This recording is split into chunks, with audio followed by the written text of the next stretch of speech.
Hi, we're back at part 2. You're trying to do ASMR.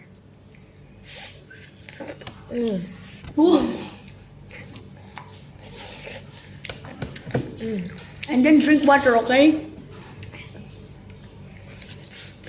Don't go here. Don't go here.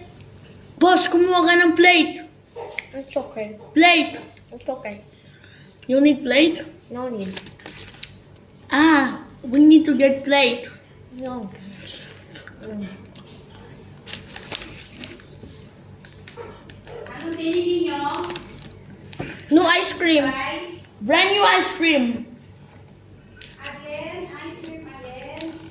ASMR kami ni Kasme. Ano gagawin nyo sa ice cream? Eat it later.